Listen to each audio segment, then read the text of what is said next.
Welcome or welcome back to my channel for another episode of What's New with Human Design, my weekly transit report. And today is January 3rd, 2022. Can you believe that? Oh my goodness, we're right here at the beginning of a new year. And we're still in the transit that started on New Year's Eve, and I did another video about that, came out last week. So if you want to go and check out more about that, then you can watch that video. I'll just recap briefly here that right now we're in the transit of the 3839. So the sun is in the gate 38 and the earth is in the gate 39. The gate 38 is known as the Martin Luther King gate, or the visionary leader, or what's worth fighting for. And the gate 39 is provocation or recalibration. And we ground ourselves during this time into a sense that we can recalibrate or provoke our belief systems into the understanding that we do live in an abundant and benevolent universe. Yes, it's true, on the earth plane, we do have limitations in terms of physical reality. It's actually true. There's only so many trees on the planet and there's only so much oil in the ground. That is true. But if we go into the non-physical realm, there is an infinite amount of energy. There is more than we could ever use. And so we can go into that understanding about resources that can help us to move out of the scarcity that unfortunately has really driven Western culture for thousands of years now. And we need to do that. We need to really provoke ourselves into this understanding that we live in an abundant and a benevolent universe, and that spirit has got our back, and that we're not alone, and that we have what we need when we need it. If we are allowing that in, a lot of times our belief systems keep things away from us that could otherwise could show up for us. And it also keeps us from having the acceptance and the awareness and the gratitude for what we have already received. So that's our ground. And then that gives us a stable place from which to take action in our lives as this visionary leader about what we really care about and what do we feel needs our attention. Our world is full of things that need our attention, so there's no shortage. It's just a matter of each one of us making the decision that we are going to pick something or pick a couple of things that really matter to us, and we're going to be putting our stake in the ground, and we're going to be putting our energy towards that which we believe is really significant and really important.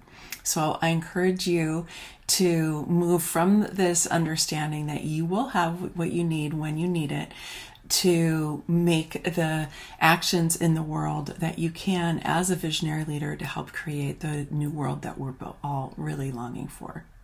Then this Thursday on January 6th, the sun is going to move into the gate 54 and the earth is going to move into the gate 53.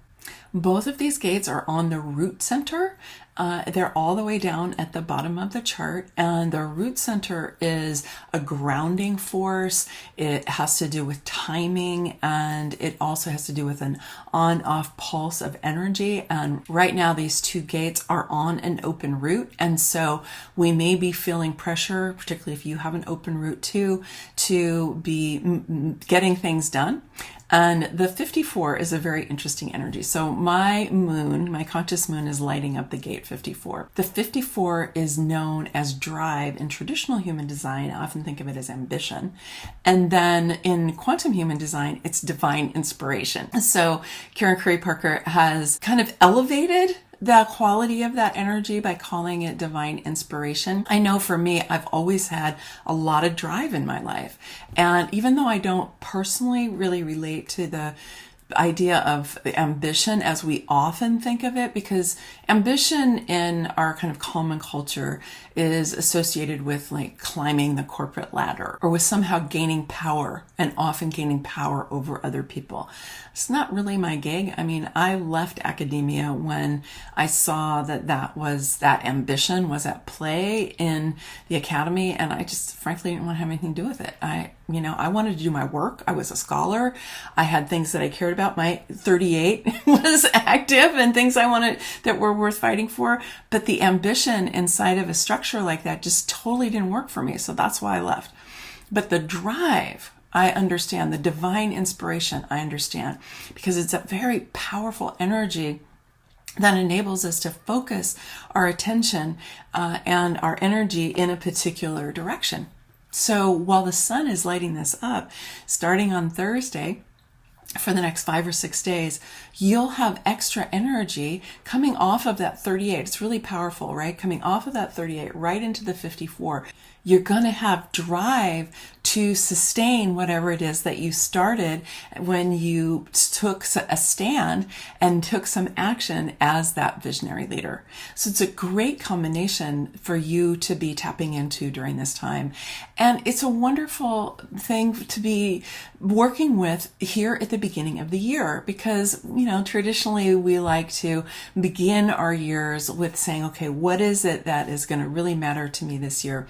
A lot of times those get couched in New Year's resolutions, and there are things that sometimes are not all that exciting, like I'm going to lose 10 pounds, or I'm going to go to the gym, or I'm going to eat less sugar, or, those kind of things. And it's like, well, okay, but does that really light you up? I mean, that doesn't really light me up.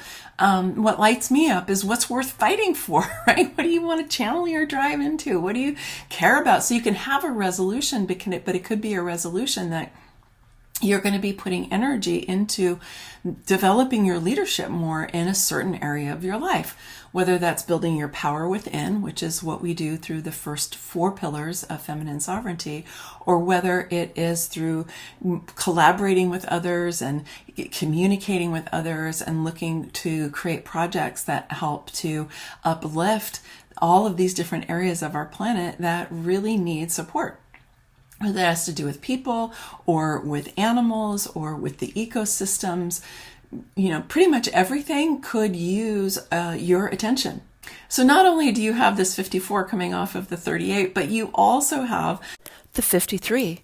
The 53 is the energy for starting things, which is so awesome to have that right here at the beginning of the year. So you can ground yourself in the energy of starting things.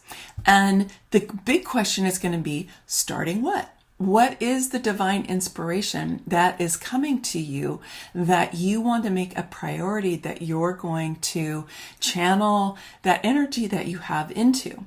If you've been following me for a while, you know that I often talk about how important it is to be able to harness energy so that you can direct it when and where you will. Now, the energy of the 54, the energy of the 38 and the 39, which we have in the current transit, are all really powerful energies that you want to be able to kind of get on top of and harness so that you have the reins, you're in command, and you get to decide where it's going to go. Otherwise, that energy can kind of bounce you around and you can start to feel like you're at the mercy of it rather than it being an ally and a resource for you. So I hope that you will take the information that I provide in these transit reports to understand the opportunities that you have to get on top of certain energies that maybe you don't have defined in your chart. They're not colored in, and you're starting to really feel them now because they are transiting. So for me, the 52 is not an energy I have defined in my chart.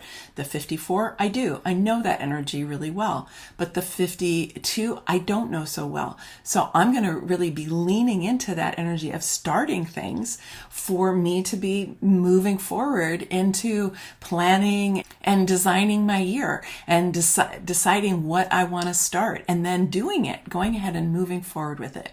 So you have all the support that you need to be able to go ahead and get started with something that you really care about and is coming to you through divine inspiration. Maybe something you've been divinely inspired about, maybe some downloads that you've gotten. We've had so many transits with the knowing circuit, and actually we've still got that 6124 happening.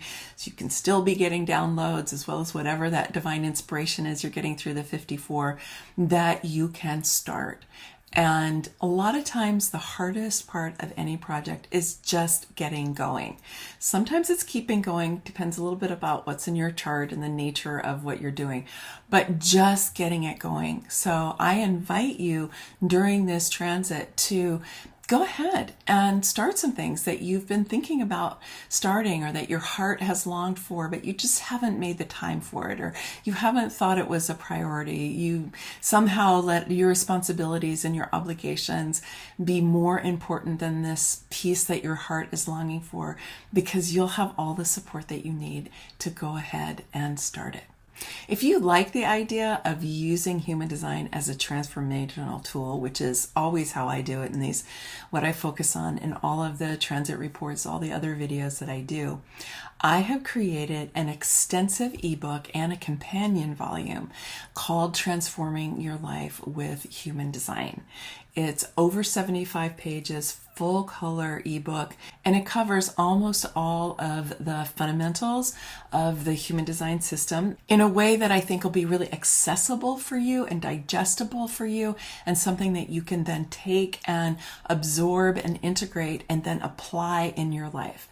There's also an extensive companion volume called the Deep Dive Journal, which is over 25 pages. It's full of guidance for you to do a self-assessment about where you are in your life right now, and what is working for you, what hasn't been working so well, what is it you're really longing for, what do you think is in the way of that, what would it mean for you if you were able to move forward towards what it is you really want in your life. And then you go step by step through all of the different sections. So you dive into the centers, you dive into the types and the strategies and the authorities. You look at your incarnation cross, all of those, and you get guided to apply what you learned from the journal to your own human design chart so that you can see how that's working. And then once you understand that, then you get to look at, well, what difference would it make for you in your life if you actually started to live according to your design? If you actually took on the project, and you can start things right now, so this is a really good time to do this. What would it be like to really live as a generator or to live as a projector? If you learned that this is what your type is, and you're still kind of like, I wonder how I do that. Like, it took me quite a while to really get what it was like to live as a generator. And so you got to start sometime. But what I did was I applied what I learned to my life, and it was alive for me virtually every day. And that is what I want to offer to you with this Transform Your Life with Human Design ebook and the Deep Dive Journal. It'll really carry you along to do that. I also have 4 short audios that help to orient you to human design in general, and also to the books and what it is that you're going to be getting there and how you can utilize them. So this is a product that I just created, and I encourage you to go get it if you are wanting to transform your life with human design. The link is right here, and I'm also going to put it down in the description. Many blessings, much love. Bye for now.